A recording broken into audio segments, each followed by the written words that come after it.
ပြိုင်ပန်မင်းသားတွေဆိုပေမဲ့အပြင်မှာအတူတူဆုံချိန်ညီကိုအရင်ချလို့ဆက်ဆံရေးကြောင့်ချီကျူးခံနေရတဲ့အောင်စပူနဲ့ဆန်းရီမို့အောင်စပူနဲ့ဆန်းရီမို့တို့ဟာခေတ်ပြိုင်အမှုပညာရှင်တွေဖြစ်တာနဲ့အညီပရိသတ်တွေကြားမှာဘသူကပိုအောင်မြင်လဲဘသူကပိုတော်တယ်လဲဆိုတဲ့ပြိုင်ဆိုင်မှုတွေနဲ့အမြဲလိုရေပန်းစားနေတတ်တာသဘာဝပါဒါပေမဲ့မကြသေးခင်ကကျင်းပခဲ့တဲ့အမျိုးသမီးရေးရာနဲ့အထိမ်းအမှတ်ဖျော်ဖြေပွဲမှာတော့အားလုံးရဲ့ထင်ကြီးတွေကိုခြေဖြတ်လိုက်တဲ့ကြည်နူးစရာမြင်ကွင်းတစ်ခုကိုမြင်တွေ့ခဲ့ရပါတယ်။အဲ့ဒီပွဲမှာအောင်စပူရဲ့ဇက်အဖွဲ့ကလူရှင်တော်တွေဖြစ်တဲ့ဖြိုးဖြိုးရွှေမိုးနဲ့ကွန်တီတို့က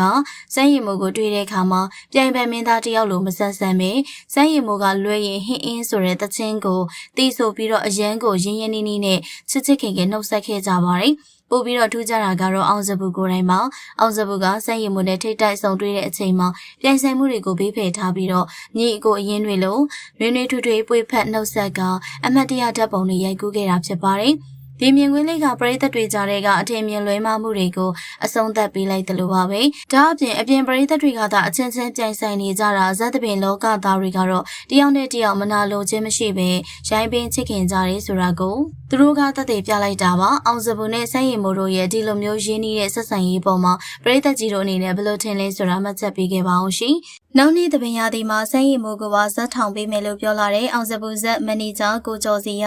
ဇက်သပင်လောကမှာရာသီတစ်ခုကုန်ဆုံးလို့နောက်ရာသီအသစ်အတွက်ပြင်ဆင်ကြပြီဆိုရင်အနုပညာရှင်အပြောင်းအရွှေ့တွေကအမြဲတမ်းစိတ်ဝင်စားစရာကောင်းပါတယ်အခုရပိုင်းမှာလူမှုကွန်ရက်ပေါ်ကတပင်အတိုင်းဝိုင်းမှာအတော်လေးကိုရေပန်းစားပြီးတော့လူပြောများနေတဲ့သတင်းလေးတစ်ခုတင်ဆက်ပေးခြင်းပါတယ်ဒါကတော့အောင်စပူဇက်အဖွဲ့ရဲ့မန်နေဂျာဖြစ်သူကိုကျော်စီရရဲ့စိတ်ဝင်စားစရာအရေးအမွတ်ရေးသားချက်လေးတစ်ခုကနေစတင်လာတာပါမန်နေဂျာကိုကျော်စီရကသူ့ရဲ့အကောင့်မှာမင်းသားဆန်းရည်မိုးအပါအဝင်တခြားသောအနုပညာမောင်နှမတွေစုံစုံလင်လင်ပါဝင်တဲ့ဓာတ်ပုံတစ်ပုံကိုတင်ပြီးတော့နောက်နှစ်ဒီလူတွေနဲ့ဇက်ထောင်ပေးရအောင်မယ်လို့ရေးသားဖော်ပြခဲ့တာပါဒီနေရာမှာပရိသတ်တွေကြားအထူးစိတ်ဝင်စားစရာဖြစ်သွားရတဲ့အဓိကအကြောင်းရင်းတစ်ခုရှိပါတယ်အားလုံးသိတဲ့အတိုင်းပဲမင်းသားဆန်းရည်မိုးကလက်ရှိမှာဇက်စရာအောင်ကျော်ထွန်းရဲ့ဇက်အဖွဲ့နဲ့တူလက်တွဲပြီးတော့ကပြဖျော်ဖြေနေတာဖြစ်ပါတယ်ဒါပေမဲ့အခုလိုမျိုးအောင်စပူဇက်အဖွဲ့ရဲ့မန်နေဂျာကိုယ်တိုင်ကစမ်းရည်မိုးရဲ့ပုံနဲ့တကွနောက်နှစ်အတွက်ဇက်ထောင်ပေးမဲ့အကြောင်းရေးသားလာတဲ့အတွက်လာမယ့်ရာသီမှာစမ်းရည်မိုးအတွက်များတီးသန့်ဇက်အဖွဲ့တစ်ခုတီးခြားခွဲပြီးတော့ထပ်မံတိဆောက်ပေးမလားဆိုတာကတော့